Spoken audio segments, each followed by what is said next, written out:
Pastor Joseph र उहाँको परिवारलाई हामी स्वागत गर्न चाहन्छौँ। We want to welcome you in this fellowship हैन। हामी ताली बजाएर उहाँहरूलाई स्वागत गर्न चाहन्छौँ। हामी वचनतर्फ जाउँ। यो समय हामी हाम्रो पास्टर जोसेफलाई हामी वचनको लागि दिनेछौँ। We give this time to pastor Joseph for message of the word of God. हामी उहाँलाई ताली बजाएर स्वागत गरौँ है। So you want me to share in English?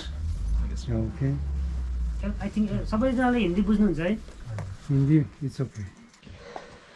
प्रभु यीशु मसीह के मधुर नाम से सबों को मैं स्वागत करता हूँ और परमेश्वर को धन्यवाद देता हूँ। प्रभु येशूको सुन्दर नाममा म सबैजनालाई जय मसीह भन्न चाहन्छु र प्रभुलाई धन्यवाद होस्। और मैं परमेश्वर को मैं धन्यवाद देता हूँ कि परमेश्वर ने हमें एक अच्छा मौका दिया ताकि हम यहाँ आपके साथ ये संगति हम कर सके। म प्रभुलाई धन्यवाद दिन चाहन्छु कि प्रभुले हामीलाई यसरी यहाँ संगतिमा आउने मौका दिनुभएको लागि धन्यवाद दिन चाहन्छु। और हमारे बारे में कुछ परिचय देके फिर मैं परमेश्वर के वचन में आगे बढ़ने के लिए मैं चाहता हूँ। हाम्रो बारेमा परिचय दिएर संगतिमा वचनमा अगाडि बढ्न चाहन्छु। और मैं एक मिशनरी हूँ, मतलब परमेश्वर का सेवक हूँ जो इंडिया में बिहार में प्रभु का सेवा करता हूँ। उहाँ चाहिँ प्रभुको एकजना मिशनरी, प्रभुको एउटा सेवक हुनुहुन्छ जो चाहिँ भारतको बिहार राज्यमा चाहिँ सेवाकार्य गर्दै हुनुहुन्छ। ऐसा मेरा जन्म और परवरिश भारत के सबसे दक्षिण राज्य जो तमिलनाडु है वहाँ हुआ, लेकिन पिछले 23 साल मैं बिहार में रह के प्रभु का सेवा करता हूँ। वास्तवमा मेरो जन्म, उहाँको जन्म चाहिँ भारतको दक्षिण राज्य तमिलनाडुमा भएको थियो। म त्यही हुर्केको थिएँ। विगत 23 वर्षदेखि म बिहारमा चाहिँ सेवाकार्य गर्दै हुनुहुन्छ। और जब कभी मैं इस प्रकार के एक संगति में जब हम आते हैं, एक बात को मैं याद करता हूँ जो परमेश्वर के वचन में है। जब म यस्तो खालको संगतिमा आउने गर्दछु, म वचनबाट एउटा कुरा जहिले पनि याद गर्दछु। जब आप बाइबल के आखिरी किताब यानी प्रकाशित वाक्य को जब हम पढ़ते हैं, जब तपाईले प्रकाशको बाइबलको अन्तिम पुस्तक प्रकाशको पुस्तक पढ्नुहुन्छ, वहाँ आने वाले प्रभु यीशु मसीह का राज्य के बारे में यूहन्ना को एक दर्शन उसको मिलता है। त्यस पुस्तकमा चाहिँ आउनेवाला राज्यको बारेमा चाहिँ यूहन्नालाई चाहिँ प्रकाश दिएको थियो। वहाँ ये लिखा गया है कि हर भाषा बोलने वाले, हर जाति के लोग, हर कुल के लोग वे एक समान प्रभु यीशु मसीह को वे आराधना करते हैं। त्यहाँ लेखिएको छ कि त्यो राज्यमा चाहिँ प्रत्येक भाषा, जाति, रङ अनि विभिन्न खालका मानिसहरूले चाहिँ प्रभु येशूको आराधना गर्नेछन्। और उसके झलक के रूप में हम यहाँ इकट्ठे हुए हैं। अनि त्यही झलक चाहिँ यो संगति हो हैन, त्यस्तै झलक हो यो। हालेलुया, हालेलुया। जैसे परमेश्वर का राज्य वही है, हम भिन्न भिन्न देश के क्यों ना रहे, भिन्न भिन्न बोलने वाले क्यों ना हो, फिर भी हमें एक संग वो परमेश्वर बुलाता है, कारण हमारा एक पिता परमेश्वर है। हामी विभिन्न जातिहरू, विभिन्न भाषाहरू बोल्नेहरू अनि विभिन्न देशका मानिसहरू नै किन नहौँ, र हामी सबैजना चाहिँ परमेश्वरको राज्यमा चाहिँ उहाँको सेवाकार्य गर्न आएका छौँ। यो सबै कारण चाहिँ परमेश्वर नै हुनुहुन्छ। अगर वो हम सबका पिता अगर एक है, यदि उहाँ हामी सबैको पिता एक हुनुहुन्छ भने, और प्रभु यीशु मसीह के द्वारा हम सबके सब उद्धार अगर हम पाए हैं, यदि सबैजनाले चाहिँ येशू ख्रीष्टको नामबाट उद्धार पाएका छौँ भने, इसका मतलब हम एक परिवार के हैं। यसको अर्थ यो हो कि हामी सबैजना चाहिँ एउटै परिवारका हौँ। इसका मतलब हम भाई बहन के रूप में हैं। अनि यसको अर्थ चाहिँ हामी एकअर्काका भाइ बहिनीहरू हौँ। हालेलुया, हालेलुया। है ना। ये प्रभु यीशु मसीह में होना हर प्रकार के बाधाओं को, सीमाओं को पार करके हमें एक परिवार बनाता है। अनि येशू ख्रीष्टमा हुनु भनेको चाहिँ एउटा हरेक प्रकारको बाधाहरू, त्यो सीमाहरू नागेर चाहिँ हामी एउटै परिवारका सदस्यहरू भएका छौँ। आप कभी कभी आप ये सोच सकते हैं मेरा मोहल्ला में या मेरे जहाँ मैं रहता हूँ वहाँ हम एक अकेले विश्वासी हैं, या हम सिर्फ एक परिवार प्रभु में है। इस प्रकार आपके मन में ये विचार उठ सकता है। कहिले कहिले हजुरको मनमा एउटा प्रश्न आउन सक्छ, एउटा जिज्ञासा पनि आउन सक्छ कि म मेरो गल्लीमा, म मेरो टोलमा एउटा मात्र विश्वासी हुँ भनेर कहिलेकाहीँ हाम्रो मनमा सोच आउन सक्छ। लेकिन आपको इस बात को आप कभी नहीं भूलिएगा, तर हजुरले कहिले पनि यो कुरालाई कहिले पनि नबिर्सनुहोस्, हम संसार के एक बहुत बड़े परिवार के हम सब हिस्से हैं। अनि हामी सबैजना संसारको सबैभन्दा ठुलो परिवारको एउटा हिस्सा हौं। हालेलुया, हालेलुया। ये गवाही को मैं कह के फिर आगे परमेश्वर के वचन में आगे बढ़ने के लिए चाहता हूँ।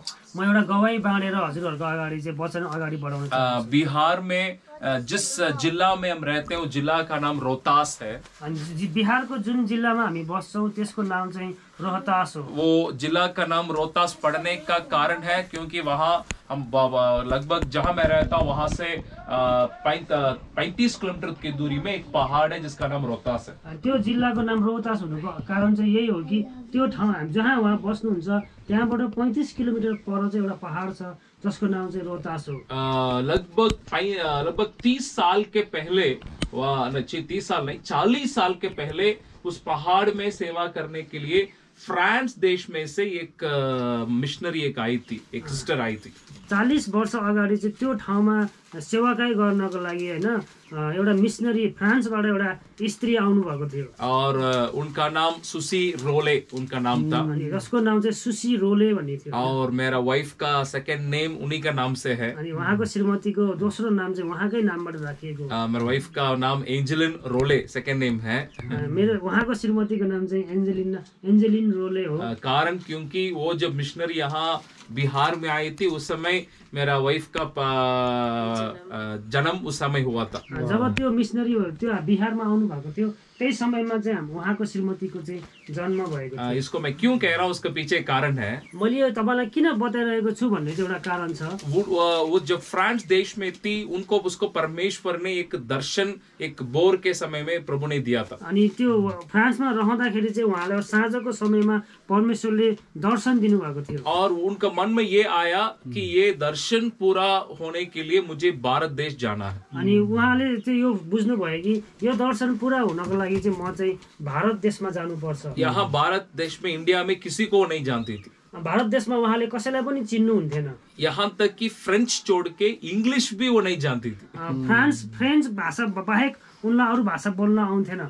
और वो टिकट खरीद के वहां से मुंबई आ गई, उतर गई। अनि उहाँ चाहिँ त्यो फ्रान्सबाट टिकट लिएर मुम्बई आइहाल्नु भयो। कोई किसी को नहीं जानती है। उसले कसैलाई पनि चिन्थिनन्। मुंबई एयरपोर्ट में जैसे प्लेन से एरोप्लेन से नीचे उतरी, जब त्यो प्लेनबाट मुम्बईमा उनले उत्रिन्, उन्होंने बस प्रभु को धन्यवाद देने के लिए कही हालेलुया। अनि उनले चाहिँ प्रभुलाई धन्यवाद दिन हालेलुया भन्दै। तुरंत एक जन आकर के पूछने लगा आप विश्वासी हैं? अनि तुरन्त एउटा व्यक्ति आएर उसलाई सोध्यो कि तपाईं विश्वासी हुनुहुन्छ? इसका मतलब हम देश में किसी भी भाषा क्यों ना बोले, हालेलुया हम सब बोलते हैं। जुनसुकै भाषा बोल्ने हामी किन नहौं, हामी सबैजनाले चाहिँ हालेलुया भन्छौं। हालेलुया हालेलुया। और तुरंत उसने उस बहन को तमिलनाडु के चेन्नई ले गया था। अनि तुरन्तै त्यो व्यक्तिले चाहिँ त्यो सिस्टरलाई चाहिँ तमिलनाडुको चाहिँ त्यो चेन्नईमा लगेर जानुभयो। और वहाँ वो एक कलिसिया का विश्वासी था, इसलिए वहाँ वो कुछ महीना वो रहने लगी। अनि त्यो एउटा मण्डलीको मानिस भएको कारणले गर्दा चाहिँ त्यो व्यक्ति त्यो दिदी चाहिँ त्यो मण्डलीमा केही समयको लागि बस्न रह्यो। लेकिन वहाँ चेन्नई का बातों को देख करके वो बोलने लगी जो दर्शन यीशु मसीह ने मुझे फ्रांस में दिया वही चेन्नई का नहीं है। अनि त्यहाँ रहँदा बस्दाखेरि चाहिँ उनले के महसुस गरिन् भने चाहिँ जुन दर्शन प्रभुले मलाई दिनुभयो त्यो चाहिँ यो चेन्नईको थिएन। और उसी समय वहाँ चेन्नई में से जिस मिशनरी संस्था में मैं सेवा करता हूँ उसका स्थापक 50 साल पहले वो चेन्नई से बिहार में सेवा करने के लिए आए थे। अनि जुन सेवाकाईमा अहिले उहाँ हुनुहुन्छ त्यही सेवाकाईको एकजना स्थापना गर्ने व्यक्ति चाहिँ 50 वर्ष अगाडि त्यही चेन्नईबाट बिहारमा आउनु भएको थियो। उनका नाम अगस्टिन जबकुमार है। अनि उहाँको नाम चाहिँ अगस्टिन जबकुमार भन्ने हो। तो चेन्नई का वो पास्टर बोलने लगे उस बहन से, वहाँ बिहार में एक सेवक है, तुम शायद बिहार जाके देखो कि शायद वहाँ परमेश्वर तुम्हारो दर्शन को पूरा करेगा। उक्त सेवकले भन्नुभयो बिहारमा एउटा मान्छे छ हैन, सेवक छ, सायद तिमी त्यहाँ गयो भने चाहिँ तिमीले धेरै कुराहरू थाहा पाउनेछौ, त्यहाँ गएर हेर। और इसलिए वो बिहार आई। अनि त्यसपछि उहाँ चाहिँ बिहारमा जानुभयो। और आके कुछ दिन के बाद वो जब उस पहाड़ के ऊपर सेवा करने के लिए हमारे जो स्थापक अगस्टिन जबकुमार जब वे गए, वो बोलने लगी मैं भी पहाड़ में आऊंगी। अनि जब त्यो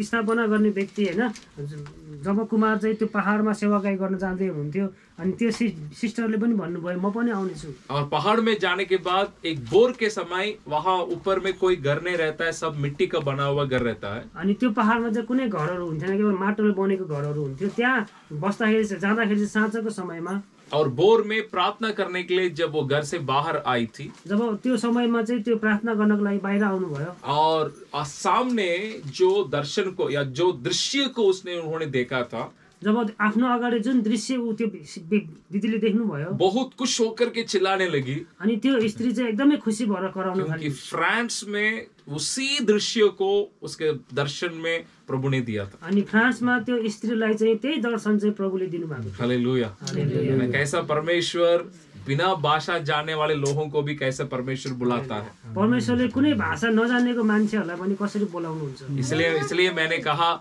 जैसे परमेश्वर ने, प्रभु ने यूहन्ना को दर्शन दिया, ये परमेश्वर के राज्य में भाषा, हमारा जाति, कुल, सारे बातों को पार करके हम एक परिवार के रूप में उसके राज्य के लिए बुलाए गए। त्यसरी परमेश्वरले यूहन्नालाई चाहिँ दर्शन दिनुभयो कि विभिन्न भाषा, जाति हैन, रङ भएको मान्छेहरू चाहिँ हामी सबैजना चाहिँ त्योभन्दा माथि उचा लिएर हामी एउटा उहाँको परिवारमा भएका छौँ। इसलिए हम पहले 2 दिन के पहले हम पास राज या पास जेम्स से हम तो अनजान थे। यसै कारणले गर्दा 2 दिन अगाडि हामीले एकअर्कालाई चिन्दा पनि चिन्थेनौँ। अभी तो लगता है कि हम एक परिवार के हैं। अहिले त हामी यस्तो लागिरहेछ हामी सबैजना एउटै परिवारका हौँ। ये प्रेम सिर्फ प्रभु यीशु मसीह में ही पाया जाता है। यो प्रेम केवल येशू ख्रीष्टमा मात्र पाइन्छ। हालेलुया। है ना, संसार में कितना भी लोग पैसा दे, जो भी दे, इस प्रकार का एक प्रेम, इस प्रकार का एक भाईचारा संभव नहीं है। संसारमा जति धेरै पैसा दिए तापनि यस्तो खालको प्रेम, यस्तो खालको भाइचारा चाहिँ हामी पाउन सक्दैनौँ। आमेन। जो आज के इस शाम के वक्त में भी एक वचन को मैं आपके सामने लाके तो आपको उत्साहित करने के लिए चाहता हूँ। यो साँझमा पनि म हजुरहरूलाई एउटा वचनको, एउटा बाइबलको खण्डबाट हजुरहरूलाई बाँडेर उत्साहित पार्न तो चाहन्छु। आप मेरे साथ खोल के इस वचन को पढ़िएगा।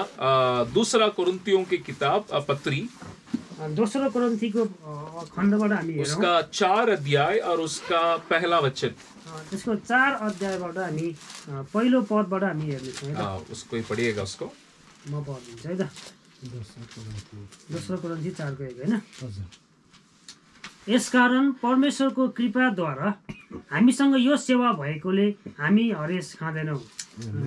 वैसे ही एक और वचन को पढ़िएगा, उसी अध्याय का 16 वचन। 4:16 पदमा यसरी लेखेको छ, यसकारण हामी हरेस खाँदैनौँ। हाम्रो बाह्य मनुष्यत्व नाश हुँदै गए तापनि हाम्रो आत्मिक मनुष्यत्व चाहिँ दिनदिनै नयाँ हुँदै जान्छ। आमेन। हालेलुया। यहाँ इन दोनों वचनों में पौलुस प्रेरित एक बात को कहता है।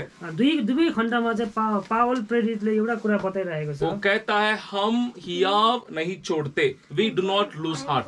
अनि हामीले चाहिँ हरेस खाँदैनौँ। तो मुझे मालूम नहीं आपके जीवन में आप किस प्रकार के परिस्थिति में आप गुजर रहे हैं। मलाई थाहा छैन हजुरहरू आफ्नो जीवनमा कस्तो खालको परिस्थितिहरूबाट भएर जाँदै हुनुहुन्छ। आप और मेरे जीवन में कई प्रकार के ऐसे बातें आती हैं जिस कारण हम निराश होने का संभावना है। हाम्रो जीवनमा हरेकको जीवनमा केही न केही अवस्थाहरू आइपर्छ जसले गर्दा हामी चाहिँ निराश हुन सक्छौँ। जैसे हम लोग 4 दिन के पहले इंडिया से नेपाल के अंदर आए थे। जसरी हामी 4 दिन अगाडि भारतबाट नेपालतर्फ आइरहेका थियौँ। हम वीरगंज के बॉर्डर में बगल में वहाँ जीतपुर करके एक जगह है, वहाँ हम एक दो दिन का मीटिंग में प्रचार करने के लिए वहाँ गए थे। वीरगंजको जीतपुर भन्ने ठाउँमा एउटा सभामा चाहिँ हामीहरू प्रचार गर्न गएका थियौँ। तो मैं कुछ सामान लेने के लिए एक दुकान में मैं गया था। अनि एउटा दोकानमा म केही सामानहरू लिन जानु भएको थियो। तो वहाँ वो दुकानदार थोड़ा देखने में थोड़ा निराश लग रहा था। अनि त्यो दुकानदार चाहिँ त्यो हेर्दाखेरि पनि निराश जस्तो देखिएको थियो। तो मैं उससे पूछ रहा था कि मेरे मन में लगा कि उनका काम में कुछ समस्या है। अनि मलाई लाग्यो कि उसको काममा चाहिँ केही समस्याहरू छ। तो इसलिए मैंने सीधे उनसे पूछा, क्यों आप निराश हैं? क्या लॉकडाउन के समय में आपका धंधा या आपका बिजनेस क्या हुआ करके मैं उनसे पूछा। हजुरलाई के भयो भनेर मैले सोधेँ। लकडाउनको समयमा हजुरलाई के घाटा लाग्यो भनेर सोधेँ। तुरंत उन्होंने कहा, हाँ सर, लगभग मेरा 60% मेरा बिजनेस खत्म हो गया है लॉकडाउन के चलते। अनि त्यो व्यक्तिले भने कि लकडाउनले गर्दा मेरो चाहिँ 60% भन्दा बढी काम चाहिँ तहस नहस भएको। इसलिए हम बहुत मुश्किल से हम अभी परिवार संभालते हैं करके वो कहने लगा। अनि त्यसै कारणले मैले मुश्किलले गर्दा हामीले चाहिँ हाम्रो परिवारहरू सम्हालिरहेका छौँ भनेर। तो मैं तुरंत उसको एक लाइन में एक बात को मैंने कहा कि मैं प्रभु यीशु मसीह का मैं सेवक हूँ। अनि मैले भने कि म चाहिँ प्रभु येशूको सेवक हुँ। मुझे मालूम है वहाँ खुलेआम हम प्रभु के बारे में प्रचार नहीं कर सकते हैं। मलाई थाहा थियो कि त्यहाँ चाहिँ खुल्ला रूपमा सुसमाचार गर्न सकिन्थेन। लेकिन एक आशा के शब्द मैंने कहा था। अनि एउटा आशाको वचन चाहिँ मैले उसलाई भने। क्योंकि यहाँ पौलुस प्रेरित वही कहता है कि हम हियाव नहीं छोड़ते। अनि पावल पत्रुसले यहाँ भन्दछ कि हामी हारेस खाँदैनौँ। हाँ, ये क्यों वो कहता है और कैसे हम हियाव छोड़े बिना हम आगे कैसे बढ़ सकते हैं? अनि हामी हरेस नखाइकन चाहिँ कसरी बढ्न सक्छौँ अगाडि भनेर चाहिँ पावलले यहाँ सिकाउनु। उसके कुछ रहस्यों को परमेश्वर के वचन से मैं आपको दिखाने के लिए चाहता हूँ, अनि उसको रहस्यहरू चाहिँ म परमेश्वरको वचनबाट चाहिँ हजुरहरूलाई देखाउन चाहन्छु, ताकि हम कोई भी परिस्थिति क्यों न रहे, हम हिम्मत के साथ हम आगे हम बढ़ सकते हैं। ताकि हामी हरेक परिस्थितिमा चाहिँ हिम्मत गरेर परमेश्वरमा अगाडि बढ्न सकौँ। उसका पहला एक वचन को हम पढ़ेंगे, त्यसको लागि हामी एउटा पहिलो एउटा पद पढ्नेछौँ। उसी दूसरा कोरिन्थियों का पहला अध्याय दोस्रो कोरिन्थीको 1 अध्यायमा और उसका 3, 4 और 5 वचन को हम पढ़ेंगे। उसकै पहिलो कोरिन्थी 3को 1को 3, 4 र 5 हामी पढ्नेछौँ। पढ़िएगा। ओके, म पढिदिन्छु है त। हाम्रा प्रभु येशू ख्रीष्टका परमेश्वर तथा पिता, करुणामय पिता र सबै सान्त्वनाका परमेश्वरलाई प्रशंसा होस्। उहाँले हामीलाई सबै दुःखमा सान्त्वना दिनुहुन्छ, ताकि हामीले पनि परमेश्वरबाट पाएको त्यही सान्त्वनाले कुनै पनि दुःखमा परेकोहरूलाई सान्त्वना दिन सकौँ। किनकि जसरी हामी ख्रीष्टका कष्टमा प्रशस्त गरी सहभागी हुन्छौँ, त्यसरी नै ख्रीष्टद्वारा सान्त्वनामा पनि प्रशस्त मात्रामा हामी सहभागी हुन्छौँ। हालेलुया। यहाँ वो पौलुस एक सुंदर बात को कहता है कि क्लेश या संकट में परमेश्वर हमें क्यों होने देता है। अनि पावलले यहाँ चाहिँ एकदम सुन्दर तरिका बताउनुहुन्छ कि परमेश्वरले हामीलाई यो सङ्कष्टहरूमा चाहिँ किन राख्नुहुन्छ। इस अध्याय में अगर पढ़ेंगे 3 महत्वपूर्ण बात को पौलुस कहता है। अनि पहिलो अध्यायमा हामी हेर्यौँ भने चाहिँ पावलले चाहिँ 3वटा महत्त्वपूर्ण कुराहरू चाहिँ बताइरहेको हुन्छ। एक वो कहता है, जैसा तीसरा वचन कहता है, हमारे प्रभु यीशु मसीह के परमेश्वर और पिता का धन्यवाद हो, जो दया का पिता और सब प्रकार की शांति का परमेश्वर है। अनि 1 अध्याय 3 पदमा यसरी भनेको छ, परमेश्वर पिता, करुणामय पिता र सबै सान्त्वनाका परमेश्वरलाई प्रशंसा होस्। वो हमारे क्लेश और संकट का पहला महत्वपूर्ण कारण क्या है? त्यो सङ्कष्ट अथवा समस्याको पहिलो सबभन्दा पहिलो कारण चाहिँ के हो? जब आप और हम उस प्रकार के परिस्थिति में जब हम गुजरते हैं, तब ही हमारे परमेश्वर को और हम पहचानते हैं। खास तौर से वो हमारा शांति का परमेश्वर करके हम पहचानते हैं। अनि त्यो समस्याहरू वा सङ्कष्टहरूमा हुँदाखेरि नै हामी परमेश्वरलाई अझ गहिरो तरिकाले चिन्न सक्छौँ कि उहाँ हाम्रो चाहिँ शान्ति र सान्त्वनाको परमेश्वर हुनुहुन्छ। इसका मतलब सबसे पहले परमेश्वर इसको आप और मेरे जीवन में होने देने का कारण क्या है? ताकि हम और उस परमेश्वर को जान सके। परमेश्वरले यी कुराहरू हाम्रो जीवनमा हुन दिनुभएको पहिलो कारण नै यही हो कि हामी चाहिँ उहाँलाई अझ नजिकबाट अझ गहिरोबाट चिन्न सकौँ। कई बार जब इस प्रकार की परिस्थिति आती है, हमारा विचार क्या रहता है? जब यस्तो कहिलेकाहीँ यस्तो परिस्थितिहरू आउँछ, हाम्रो विचार चाहिँ त्यस सम्बन्धमा चाहिँ के हुन्छ? तुरंत हमारे मन में लगेगा कि प्रभु इसको क्यों होने दिया, इसको तुरंत मुझसे हटा दीजिए। पहिलो सबभन्दा पहिलो प्रतिक्रिया चाहिँ के हुन्छ भने चाहिँ प्रभु यो किन भयो मेरो जीवनमा, तुरुन्तै हटाइदिनुहोस् भनेर चाहिँ हामी सोच्छौँ। लेकिन अगर आप इस सच्चाई को अगर आप जान लेंगे कि उसी के द्वारा मैं और परमेश्वर को जानने का मौका है, आपका विचार बदल जाएगा। जब हामी यो थाहा पाउँछौँ, यो सोच्छौँ कि त्यही समस्याको कारणले गर्दा म परमेश्वरलाई अझ गहिरो तरिकाले चिन्न सक्छु भन्छु भने मेरो विचार चाहिँ बदलिँदैछ। नहीं तो क्या हो जाएगा, हमारे अंदर हम बहुत दुख के साथ, निराश के साथ हम रहते रहेंगे। त नत्र भने के हुन्छ, हामी चाहिँ जहिले पनि दुखित अवस्थामा नै जिरहेका हुन्छौँ। लेकिन उस परमेश्वर को एक शांति का परमेश्वर के रूप में हम तब जानेंगे जब हम इस प्रकार के क्लेश और संकट में जब हम गुजरते हैं। परमेश्वरलाई चाहिँ शान्तिका परमेश्वर भनेर हामीले जान्दछौँ जब हामी यस्ता समस्याहरूबाट गुज्रिन्छौँ अथवा भएर जान्छौँ। और न केवल उसके लिए वो हमारे जीवन में इसको अनुमति देता है, केवल त्यो हुनको लागि मात्र उहाँले चाहिँ हाम्रो जीवनमा ती कुराहरू हुन दिनुहुने छैन। और दूसरा एक महत्वपूर्ण बात को 4 वचन में वो कहता है। अनि दोस्रो मुख्य भागलाई चाहिँ उहाँले 4 पदमा पनि बताउनुहुन्छ। वो कहता है, वो हमारे सब क्लेशों में शांति देता है, ताकि हम उस शांति के कारण जो परमेश्वर हमें देता है उन्हें भी शांति दे सके जो किसी प्रकार के क्लेश में हो। अनि उहाँले हामीलाई हाम्रो सबै दुःखहरूमा चाहिँ सान्त्वना दिनुहुन्छ, ताकि हामीले जुन परमेश्वरले अरूहरूलाई पनि त्यस्तै अवस्थाबाट भएर जानु दिनुभयो उनीहरूलाई पनि हामीले सान्त्वना दिन सकौँ भनेर चाहिँ उहाँले हामीलाई चाहिँ यस्तो कुराहरूबाट भएर लान दिनुहुन्छ। आप मान लीजिए कोई किसी का जब दांत का जब दर्द होता है, मानव कसैको चाहिँ एउटा दाँतको समस्या भयो, वो अगर जब तक आपको नहीं आएगा, आपको नहीं मालूम होगा कितना दर्द होता है। जबसम्म तपाईँले त्यो दाँतको दुःख तबसम्म थाहा पाउनु हुने छैन, जबसम्म तपाईँले त्यो महसुस गर्नु हुने छैन। यहाँ वो कहावत है, मुझे मालूम नहीं, हम लोगों के तरफ में एक कहावत है, हम लोग कहते हैं हर किसी का उसको दूसरे को पेट का दर्द आएगा तब मालूम होगा कि पेट का दर्द कैसा होता है। उहाँको भनाइ अनुसार चाहिँ उहाँको ठाउँमा चाहिँ यो भनाइरहेको छ कि जबसम्म तपाईँलाई पेट दुख्दैन तबसम्म तपाईँले पेटको दुखाइ कस्तो हुन्छ भनेर महसुस गर्न सक्नुहुन्न। इसका मतलब दूसरा एक कारण क्या है परमेश्वर को क्लेश और संकट में ले जाने के लिए? दोस्रो कारण चाहिँ के हो परमेश्वरले हाम्रो जीवनमा दुःख र समस्याहरू ल्याउनुको कारण? क्योंकि पहला आप पहले परमेश्वर को आपने जान लिया है, वो शांतिदायक करके जान लिया और आपने शांति को पाया है। पहिलो कुरा चाहिँ उहाँ त परमेश्वर शान्ति हुनुहुन्छ, परमेश्वर सान्त्वनाको परमेश्वर हुनुहुन्छ भन्ने कुराहरू तपाईले बुझ्नुभयो। अभी दूसरा लोग कोई उसी प्रकार के परिस्थिति में जब गुजरते हैं, दोस्रो कुरा चाहिँ के हो भने चाहिँ जब अरू कोही व्यक्तिहरू चाहिँ त्यस्तै अवस्थाहरूबाट गुज्रिन्छ अथवा भएर जान्छ, आप भी उसी प्रकार के परिस्थिति में पहले जाने के कारण उनको बता सकते हैं आप चिंता मत करो, क्योंकि एक ऐसा परमेश्वर है जो इस प्रकार के आपके क्लेश और संकट में भी आपको शांति दे सकता है। अनि यस्तै अवस्थाबाट तपाई पनि पहिल्यै भएर गइसक्नु भएको कारणले गर्दा तपाईले ती मानिसहरू जसले ती समस्याहरू भोग्दै हुनुहुन्छ तपाईले ती मानिसहरूलाई सिकाउन सक्नुहुन्छ कि परमेश्वर हुनुहुन्छ जसले तपाईले मलाई यस्तो अवस्थाहरूमा सान्त्वना दिनुहुन्छ। हालेलुया। आप जब दूसरों के बातों को, दूसरों के संकट और दूसरों को क्लेश को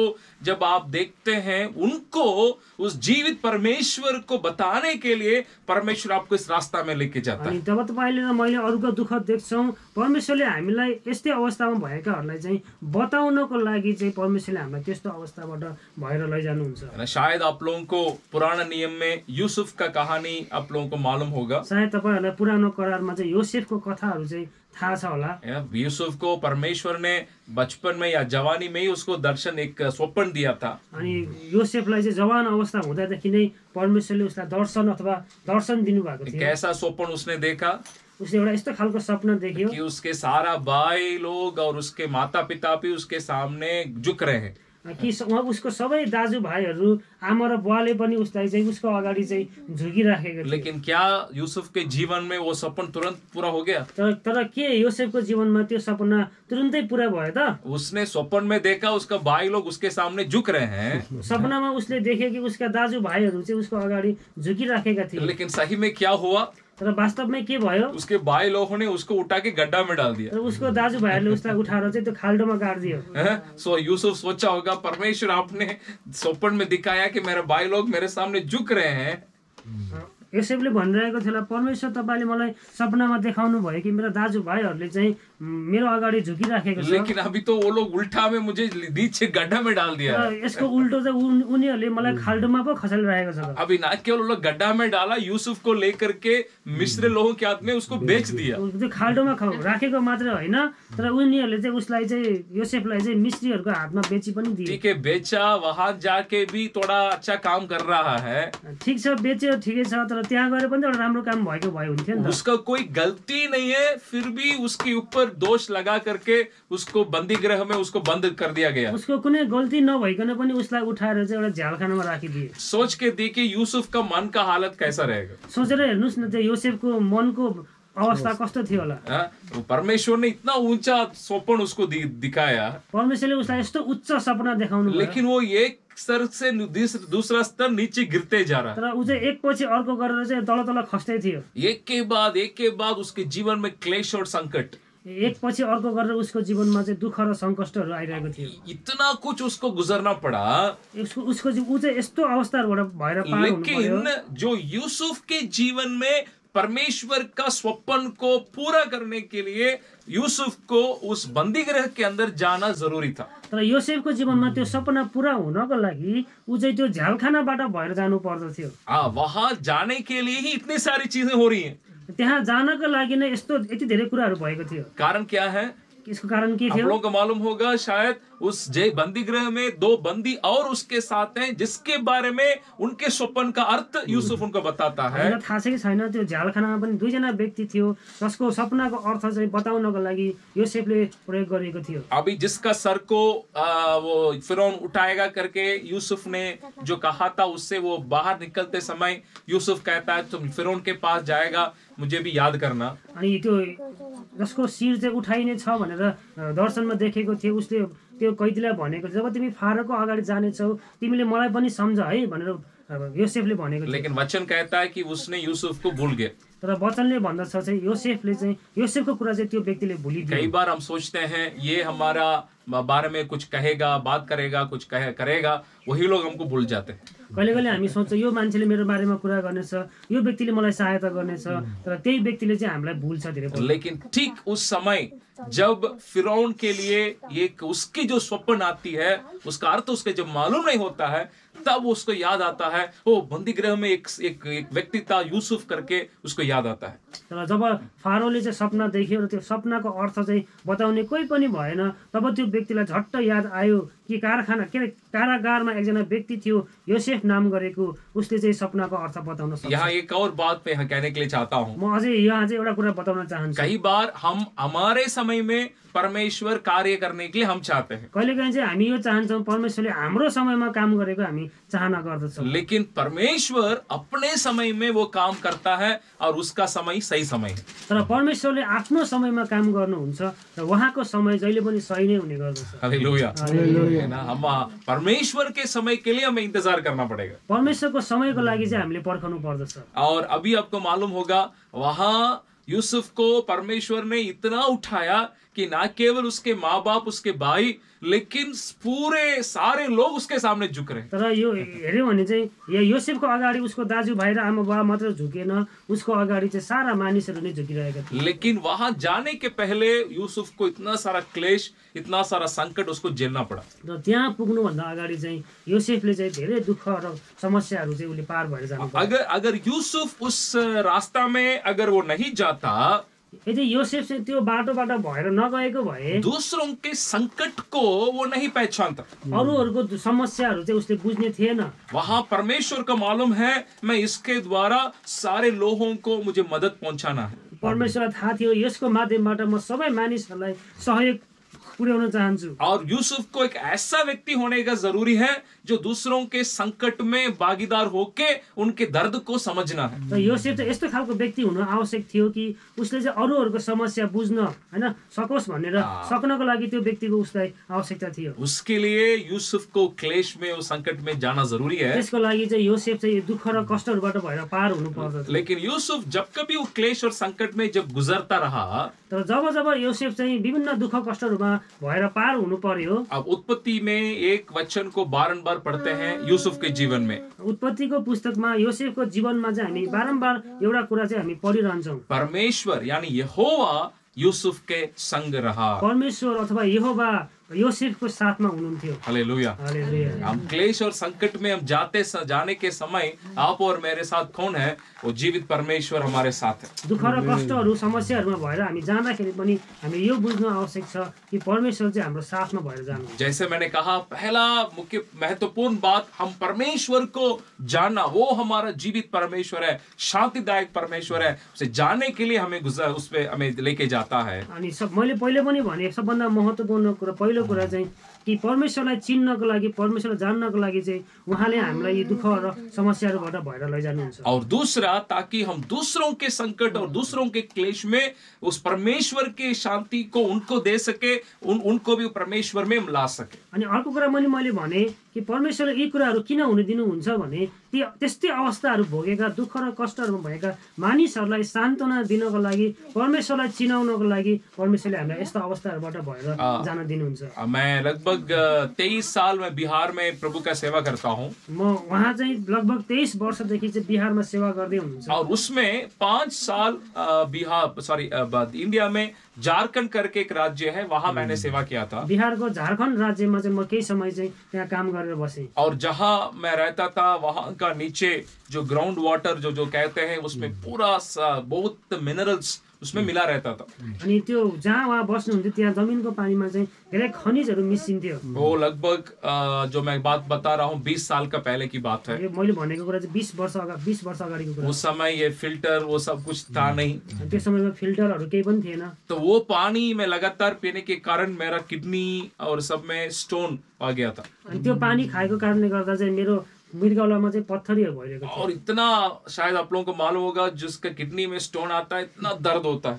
अनि यदि कसैको पत्थरी भएको छ भने तपाईँले थाहा पाउन सक्नुहुन्छ कति दुख्छ भनेर। रोज शाम को इसी प्रकार घरेलु प्रार्थना में चलाता था हर शाम। हरेक साँझमा चाहिँ म यसरी नै चाहिँ घरेलु संगतिहरू चलाउने गर्दथे। और अभी भी मुझे अच्छा से याद है जब कभी मैं ऐसे मीटिंग में आके मैं गीत गाने के लिए और प्रचार करने के लिए मैं शुरू करूंगा।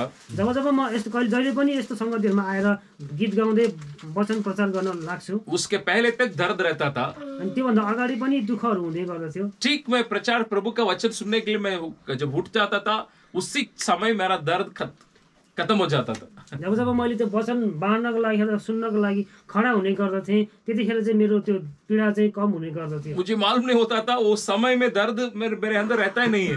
अनि मलाई थाहा नै हुन्थेन कि त्यो समयमा चाहिँ मेरो त्यो पीडा चाहिँ थियो कि थिएन भनेर। और इसलिए क्या हुआ एक गवाही को मैं बताने के लिए चाहता हूँ। अनि त्यसपछि के भयो म हजुरलाई एउटा गवाही दिन चाहन्छु। वहाँ उस शहर में एक सिस्टर रहती थी जिनको आर्थराइटिस का बीमारी था। अनि त्यो शहरमा चाहिँ एउटा स्त्री बस्नुहुन्थ्यो जसलाई चाहिँ यो आर्थराइटिस हैन बाथको समस्या थियो। इसलिए वो कभी भी कोई मीटिंग में चर्च में जाती ही नहीं है। त्यसैकारणले गर्दा उनी चाहिँ संगतिहरुमा जाने जान्थिनन्। उनको जो सोचती थी अरे हमको तो ये आर्थराइटिस का बीमारी है हम कहाँ जाएंगे। अनि उसले सोच्थिन् कि मलाई त बाथको समस्या छ म संगति के कसै जानु। लेकिन उनके घर में जाके जब मैं प्रार्थना चलाने लगा जब उहाँ चाहिँ उनको घरमा गएर त्यो प्रार्थना संगति चलाउनु भयो और जब उन्होंने मेरा दर्द के बारे में उन्होंने जब सुना जब उहाँ त्यो स्त्रीले चाहिँ उहाँको पीडाको बारेमा सुन्नु भयो और वहां मैं आनंद के साथ प्रभु के वचन को जब मैं सुना था उसको उन्होंने जब देखा अनि त्यहाँ चाहिँ म चाहिँ आनन्दित भएर प्रभुको वचन सुनाइरहेको थिएँ। उहाँले त्यो देख्नु भयो। उनके अंदर एक हिम्मत चले आया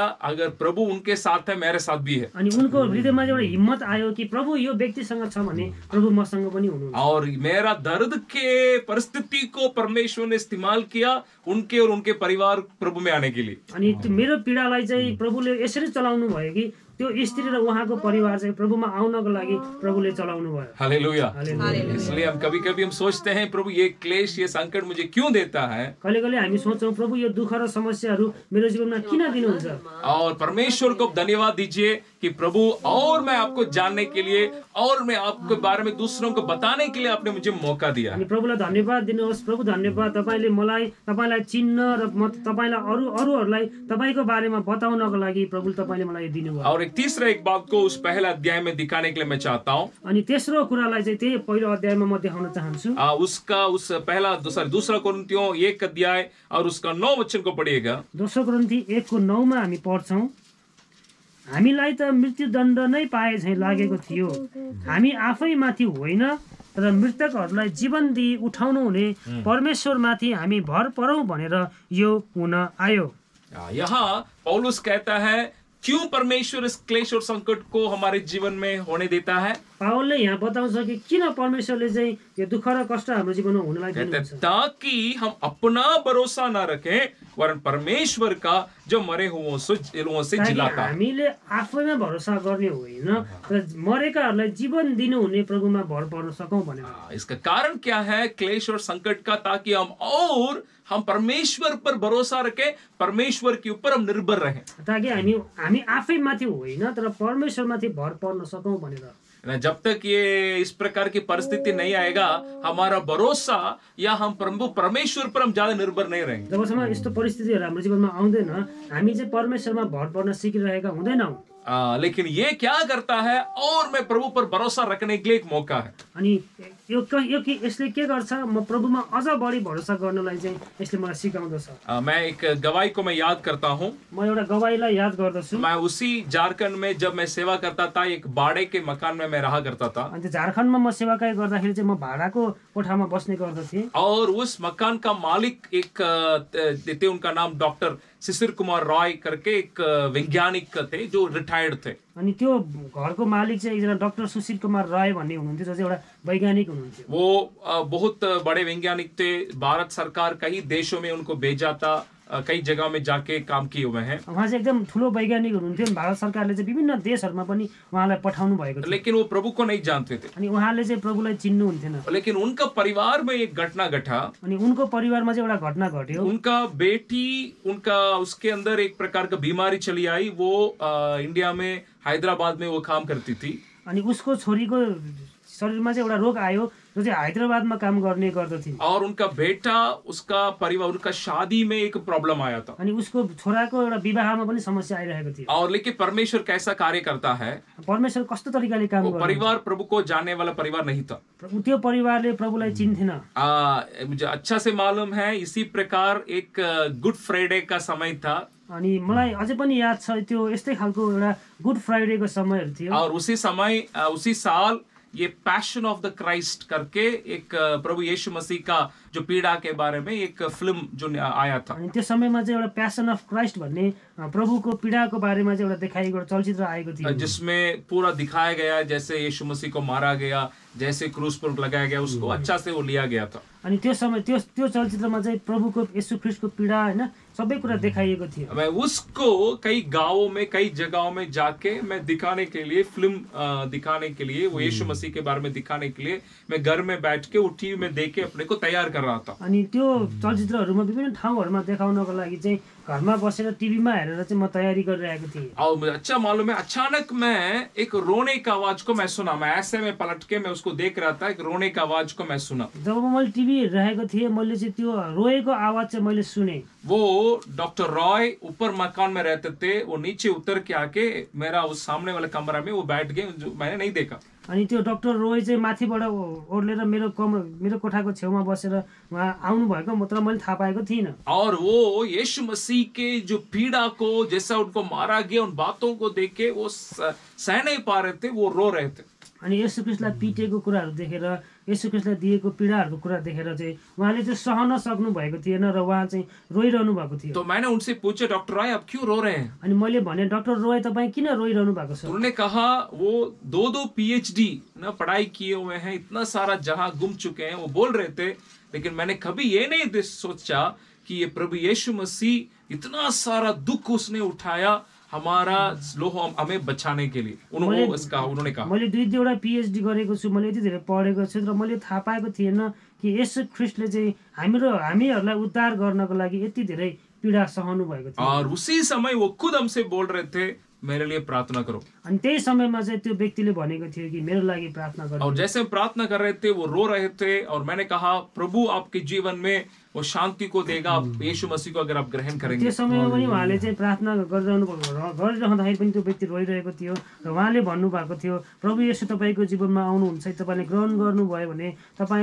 तपाईँको परिवारमा परमेश्वरले आशीष दिनुहुन्छ। और उसी सप्ताह में परमेश्वर ने एक बहुत बड़ा अद्भुत काम को किया। अनि त्यही समयमा चाहिँ प्रभुले चाहिँ एकदम अचम्मको काम गर्नुभयो। हैदराबाद में जहां उनका बेटी काम करती थी, मैंने कहा उनके जीवन में एक बीमारी आई जिसके कारण वो परेशान थी, पूरा परिवार परेशान था। अनि मैले भनेको थिएँ पहिल्यै कि त्यो छोरीको शरीरमा चाहिँ एउटा रोग आएको थियो, जसले गर्दा त्यो सारा परिवारले चाहिँ कष्ट पाइरहेको थियो। वहां किसी ने उसको वहां चर्च में ले गया और वो प्रभु को उन्होंने ग्रहण किया। अनि त्यहाँ चाहिँ त्यो स्त्रीलाई चाहिँ कोही व्यक्तिले चाहिँ मण्डलीमा लग्यो र त्यो मण्डलीमा गएर चाहिँ त्यो केटीले चाहिँ यसलाई विश्वास गर्यो। मतलब उनके जीवन के उस परिस्थिति को परमेश्वर ने यीशु को जानने के लिए परमेश्वर ने उसको इस्तेमाल किया। अर्थात परमेश्वरले उनीहरूको जीवनमा भएको, परिवारमा भएको समस्याहरूलाई त्यो परिवारले प्रभु येशूलाई चिनोस् भनेर चाहिँ प्रयोग गर्नुभयो। जैसे यह वचन कहता है, हमारे जीवन में परमेश्वर क्लेश संकट इसलिए लाता है ताकि वहां और हम उस पर भरोसा कर सके और प्रभु पर हम निर्भर हो सके। अनि यो पदले भने जस्तै हामीलाई यो सिकाउँछ कि अझै हामी उहाँमा भर परौँ, अझै उहाँलाई भरोसा गरौँ भनेर चाहिँ प्रभुले चाहिँ यी समस्याहरू, दुःखहरू चाहिँ हाम्रो जीवनमा ल्याइदिनुहुन्छ। हालेलुया। और न केवल ये, वहां उसी वचन में वो इस प्रकार वो कहता है, उसका 10वां वचन को पढ़िएगा, 10th verse। अझै उहाँ अगाडि यसरी भन्छन् पावलले चाहिँ, हैन, उहाँले हामीलाई यस्तो भयानक जोखिमबाट छुटाउनु भयो, अनि उहाँले हामीलाई छुटाउनु हुनेछ, उहाँमाथि नै हामीले हाम्रो भरोसा राखेका छौँ कि उहाँले हामीलाई फेरि पनि छुटाउनु हुनेछ। ये ना केवल हम उसके ऊपर हम भरोसा रखते हैं, निर्भर होते हैं, केवल हामी उहाँमा भरोसा मात्रै गर्दैनौँ, और ना केवल वचन में जैसा लिखा है उसने ऐसे बड़े संकट से बचाया। अनि केवल उहाँले हामीलाई यस्तो ठुलो सङ्कष्टबाट मात्र बचाउनु भएन, वचन कहता है उस पर हमारी ये आशा है कि वो आगे को भी बचाता रहेगा। अनि उहाँमा हाम्रो आशा यो छ कि उहाँले हामीलाई अझ भविष्यमा बचाउनु पनि हुनेछ, छुटाउनु पनि हुनेछ। इसका मतलब देखिए वर्तमान समय में ना केवल वो हमें बचाने वाला है, यसले हेर्नुस् त यहाँ वर्तमान समयमा मात्र उहाँले हामीलाई बचाउनु हुँदैन। हम इस प्रकार के क्लेश और संकट में गुजरते हुए परमेश्वर को जानने के कारण अनि हामी यस्तो खालको दुःख र परिस्थितिहरूबाट पार भएर जानु भएको कारण आप और मेरे जीवन में भविष्य के लिए भी एक आशा है। अनि हामी तपाईँ र मेरो लागि भविष्यको लागि पनि एउटा आशा छ। हालेलुया। हालेलुया। इसका मतलब आगे भी कुछ भी आएगा, आपको मालूम है वो परमेश्वर मेरे साथ। हालेलुया। अन्त हामीलाई यो पनि थाहा छ अगाडि पनि धेरै समस्याहरू दुःखहरू आउनेछ, तर त्यस समयमा पनि परमेश्वर तपाईँ र मसँग हुनुहुनेछ। इसलिए पौलुस कहता है हम किसी भी परिस्थिति में हम हियाव नहीं छोड़ते, निराश नहीं त्यसै होते। कारणले गर्दा पावलले भन्दछ हामी जस्तो सुकै अवस्था र परिस्थितिहरूमा पनि हरेस खाँदैनौँ। और इसके साथ एक और महत्वपूर्ण बात है जिसको मैं दिखा के अंत करने के लिए चाहूंगा। अनि यसको साथसाथै अर्को एउटा पनि महत्त्वपूर्ण कुरा छ जुन म हजुरलाई देखाएर अन्त्य गर्न वो चाहन्छु। चौथा विषय को मैं कहने के लिए चाहता हूँ। चौथो विषय म देखाउन वो चाहन्छु। 4 अध्याय का 16 वचन को फिर से 4 अध्याय का 16 वचन को फिर से पढ़िएगा। 2 कोरिन्थी 4:16 म फेरि पढ्दैछु। यसकारण हामी हरेस खाँदैनौँ, हाम्रो बाहिरी मनुष्यत्व नाश हुँदै गए तापनि हाम्रो आत्मिक मनुष्यत्व चाहिँ दिनदिनै नयाँ हुँदै जान्छ। हालेलुया। ये जरूर आई थिंक नेपाली अनुवाद बहुत सुंदर है है ना। हिंदी में लिखा है भीतरीय मनुष्यत्व, नेपाली में लिखा है हमारा आत्मिक मनुष्य नया दिन प्रतिदिन नया होता जाता है। नेपालीमा चाहिँ त्यो आत्मिक मनुष्यत्व चाहिँ दिनदिन नयाँ हुँदै जान्छ। इसका मतलब क्या है, क्लेश और संकट हमारे बाहर के मनुष्य में आ सकता है। दुःख र कष्ट चाहिँ हाम्रो बाहिरी मनुष्यत्व बाहिरी शरीरमा चाहिँ आउन सक्छ। बाहर में बीमारी आ सकती है, कोई प्रकार का गति हो सकता है, कई बातें हो सकती हैं। बाहिर चाहिँ रोगहरू आउन सक्छ, घटी र कमीहरू आउन सक्छ। लेकिन इसके द्वारा जो प्रभु को जानता है और प्रभु के करीब आता है, तर यसको माध्यमबाट जो प्रभुको नजिक आउँछ, प्रभुलाई चिन्दछ, उसके जीवन में साथ ही साथ एक बड़ा एक काम होता है। तर यसको साथसाथै जसले प्रभुलाई चिन्छ उसको जीवनमा एउटा ठुलो काम हुँदछ। उसके भीतर आत्मिक मनुष्य में वो नया होते जाता है। उसको भित्री मनुष्यत्वमा चाहिँ आत्मिक रूपमा चाहिँ नयाँ नयाँ हुँदै जान्छ। हालेलुया। हालेलुया। मैं कुछ साल के पहले दिल्ली में एक मीटिंग में मैं प्रचार करने के लिए मैं गया था। केही वर्ष अगाडि दिल्लीमा चाहिँ एउटा संगतिमा चाहिँ म प्रचार गर्नको लागि गएको थिएँ। वो बहुत बड़ा जवानों का मीटिंग था, लगभग 1000 जवान उसमें आए थे। जवान सम्मेलन थियो त्यहाँ चाहिँ जब लगभग 1000 जवानहरू आउनु भएको थियो। और उस मीटिंग में मेरा वचन मैं सुनाने के पहले एक जवान लड़की अपने गवाही को बोलने के लिए आई थी। मैले वचन प्रचार गर्नुभन्दा अगाडि एउटा जवान केटी चाहिँ आफ्नो गवाही दिनको लागि आएकी थिए। और उसकी गवाही सुन के मैं बहुत प्रभावित हुआ। उसको गवाही सुनेर चाहिँ उहाँ चाहिँ एकदम प्रभावित हुनुभयो। कारण वो उसको कैंसर का बीमारी था। किनभने त्यो स्त्रीलाई चाहिँ एउटा क्यान्सरको रोग थियो। और कैंसर का बीमारी के कारण उसका एक पैर को एम्पुटेट करके हटाना पड़ा। अनि क्यान्सरको कारणले गर्दा उसको एउटा खुट्टा चाहिँ काटेर फाल्नु परेको थियो। लेकिन वो इतना आनंद और खुशी को उसके चेहरे में मैंने देखा और उसकी गवाही में भी मैंने सुना। तर उसको त्यो मुहारमा यस्तो उज्यालो थियो, आनन्द थियो, अनि उसको गवाहीमा पनि त्यस्तै जोश थियो। जरा भी उसको दुख नहीं था कि मेरा पैर चला गया। उसलाई चाहिँ यति सानो दुःख पनि थिएन कि उसको खुट्टै काटिनु पर्यो भनेर। लेकिन उसके अंदर ये आनंद था कि उसके द्वारा मैं प्रभु यीशु मसीह को और मैं जान गया। तर उसको आनन्द यो थियो कि यसको माध्यमबाट म प्रभुलाई अझ गहिरो रूपमा चिन्न सके। कहने लगी कैंसर मेरे जीवन में नहीं आता, मैं मेरे आत्मिक जीवन में इतने मजबूत में नहीं होती। अनि उसले यसरी भनी यदि मेरो जीवनमा क्यान्सर नआएको भए म अझै मेरो आत्मिक जीवनमा चाहिँ बलियो हुन्थिन। वो बोलने लगी ना जरूर मेरे पाँव में मैं खड़ा नहीं हो सकती,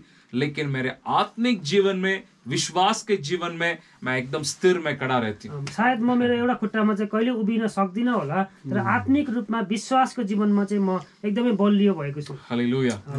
ये बहुत महत्वपूर्ण है कि वो हमारे क्लेश और संकट में प्रभु को जान के उसके और करीब जाने से हमारा आत्मिक जीवन और मजबूत होता है। दुःख र कष्टहरूमा पनि हामी प्रभुलाई अझ गहिरो रूपमा चिनेर चाहिँ हामी अझ नयाँ हुँदै जानेछौँ। क्योंकि यही परमेश्वर का मकसद है। किनकि परमेश्वरको उद्देश्य यही हो। क्योंकि एक वचन को उसी 5 अध्याय में एक वचन को देखिएगा, 5:17 को पढ़िएगा, 5:17। 5:17 चाहिँ यसरी लेखेको छ, यसकारण कोही ख्रिस्टमा छ भने त्यो नयाँ सृष्टि हो, पुरानो बिति गएको छ, हेर नयाँ आएको छ। यह वचन कहता है जो प्रभु यीशु मसीह में है वो नया सृष्टि है, सारी पुरानी बातें बीत गई हैं। वचनले भन्दछ जो प्रभु येशूमा छ नि त्यो नयाँ सृष्टि हो र पुरानो कुराहरू बितिसकेको छ। ये प्रभु में आने समय सबको प्रभु इस कार्य को करता है। अनि जो कोही व्यक्ति प्रभुमा आउँछ प्रभुले त्यो गर्नुहुन्छ। लेकिन कई विश्वासियों के जीवन में मैंने देखा इसमें क्या होता है, जहां प्रभु ने उनको नया बनाया वहीं पर रुक जाते हैं। अनि धेरैजना विश्वासीहरूको जीवनमा हामी देख्छौँ जहाँ प्रभुले उनीहरूलाई नयाँ सृष्टि गराउनु भयो उनीहरू त्यही मात्र रोकिएर बस्छन्। ये किस प्रकार है? यस्तो खालको प्रकारको छ। मान लीजिए आप किसी दुकान में आप कपड़ा खरीदने के लिए जाते हैं। मानौ तपाईँ कुनै दुकानमा चाहिँ कपडा किन्न जानुभयो। मान लीजिए ऐसा ही व्हाइट कपड़ा है। मानौ कुनै एउटा सेतो कपडा छ। जैसे मेरा बाबू को हम सुबह कपड़ा पहनाते हैं, जसरी हाम्रो छोरालाई हामी बिहान बिहान कपडा लगाइदिन्छौँ। एकदम साफ पहनने से भी एक आधा दिन में वो गंदा हो जाता है। जतिसुकै सफा लगाइदिए पनि आधे दिनमै फोहोर भएर निस्किन्छ। इसको हमको क्या करना पड़ता है, उसको धोना पड़ता है। हामीले त्यसलाई धुनु पर्छ नि त, हैन? तो मान लीजिए आप कपड़ा खरीदने के लिए गए, नया कपड़ा खरीदा और आपने उसको धोया नहीं। अनि तपाईले मानौ तपाईले एउटा नयाँ कपडा किन्नु भयो, तपाईले ल्याउनु भयो, तपाईले त्यसलाई धुनु भएन। 10 दिन, 1 महीना, 1 साल पहनते रहेंगे, क्या होगा? अनि 10 दिन, 1 महिना, 1 वर्ष तपाईले लगाइरहनु भयो, के हुन्छ? आपने धोया नहीं, क्या होगा? तपाईले धुनु भएन अनि के हुन्छ? पूरा मैल बैठ जाएगा, पूरा खाला हो जाएगा। त्यो पूरा एकदम मैलो हुन्छ र त्यो एकदम पुरानो भइजान्छ। यीशु में आते समय वचन कहता है हमारी सारी पुरानी बातें बीत गई हैं, हम नए हो जाते हैं। यीशुमा आएपछि चाहिँ पुरानो कुरा बिति गएको छ र हामी नयाँ भइ हुन्छौँ। प्रभु में आने ते समय वही प्रभु क्या करता है, पुराना जो भी चीज हमारे जीवन में क्यों न रहे, पाप श्राप सब हटा के मैं नया मनुष्य बनाता। अनि प्रभुमा आउँदाखेरि चाहिँ हाम्रो जीवनमा जेसुकै भए तापनि पाप श्राप त्यो सबै हटाएर चाहिँ हामी नयाँ बनिन्छौँ। लेकिन वो क्या हमें करने के लिए चाहता है, दिन प्रतिदिन, मतलब हर दिन हम नया होना परमेश्वर का उद्देश्य। अनि तर प्रभुको यो इच्छा यही हो कि हामी दिन प्रतिदिन चाहिँ नयाँ नयाँ हुँदै जाउँ। वो कैसा होता है, त्यो कसरी हुन्छ? उसी को हमने 4:16 में उसी को हमने पढ़ा था। 4:16 में चाहिँ हामीले त्यसलाई पढ्यौं कि कहता है हमारा बाहरी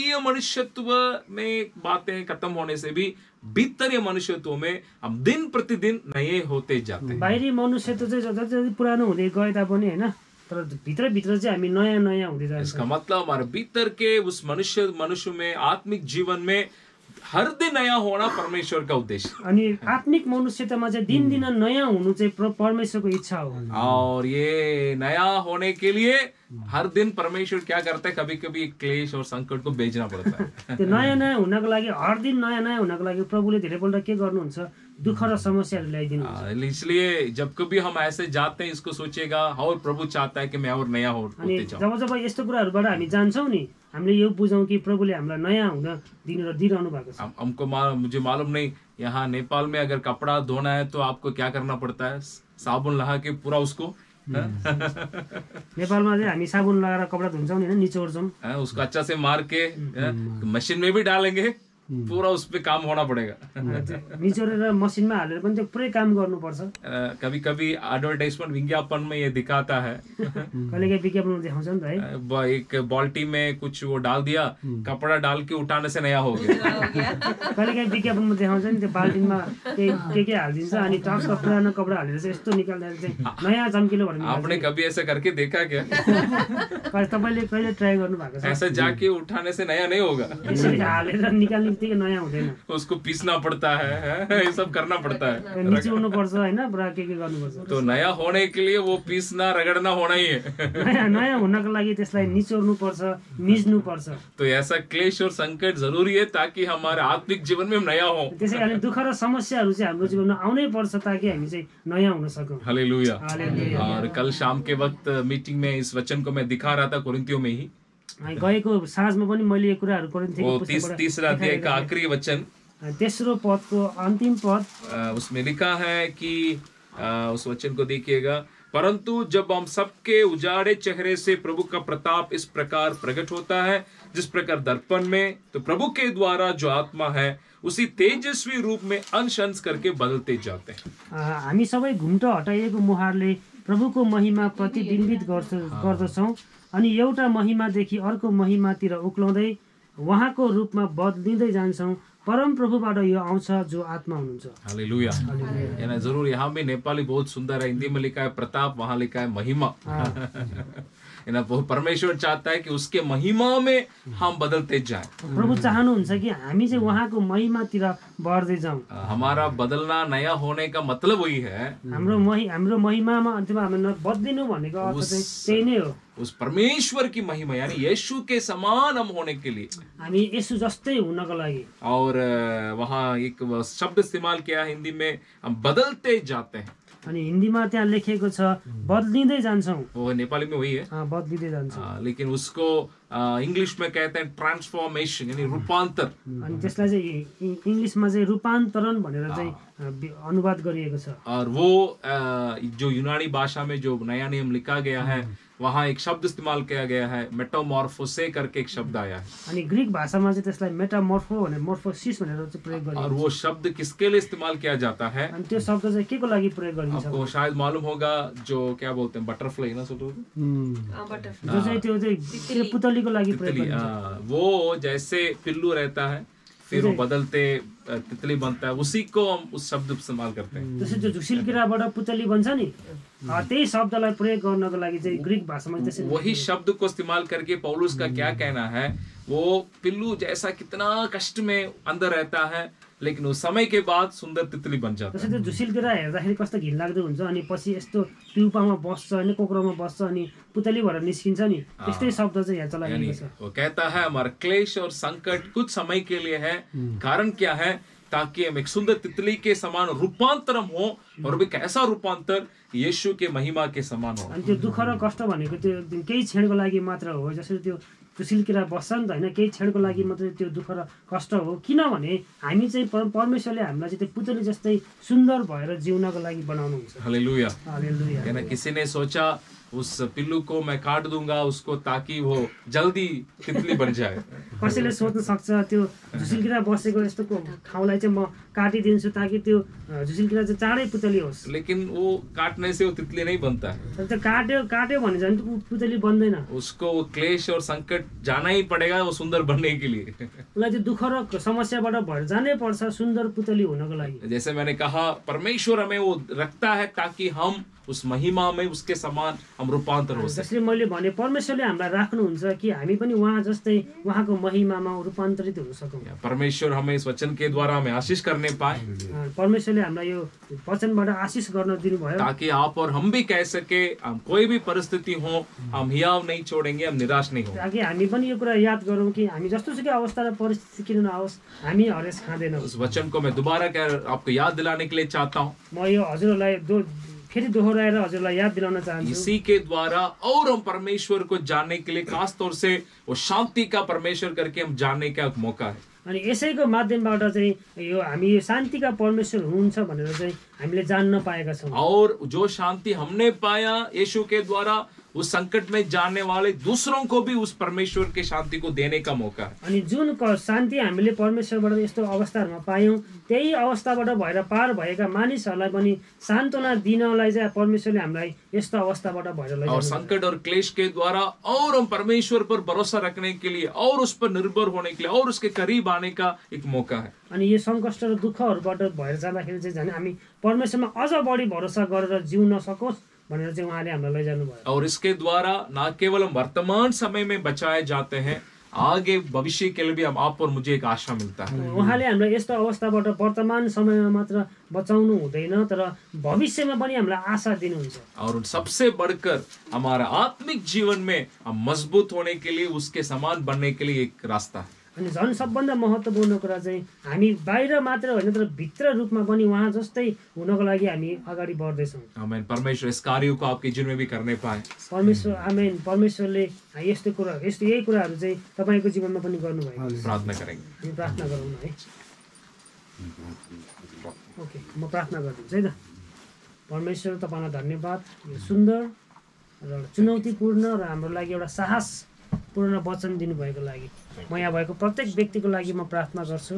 प्रत्येक व्यक्तिलाई हजुरले छुनुहोस् र तपाईँले यो रहस्यको कुराहरूमा जिउन, तपाईँमा भरोसामा रहन, तपाईँलाई अझ गहिरो गरी चिन्न हामीलाई सहायता गर्नुहोस्। प्रार्थना गर्छु पास्टर र उहाँको परिवारको लागि। We pray for his family. अनि उहाँहरू भोलि जाँदै हुनुहुन्छ, हामी उहाँको लागि पनि प्रार्थना गर्छौँ। उहाँलाई आशिष गर्नुहोस् उहाँको सेवाकाईमा, परिवारमा, जीवनमा भनिकन हामी प्रार्थना गर्छौँ। धन्यवाद चलाउँछु सबै थोकमा हजुरको आशिष र महिमा होस् येशूको नाममा। आमेन। हुन्छ, हामी घरबेटीको प्रार्थना सुनाउँ न त।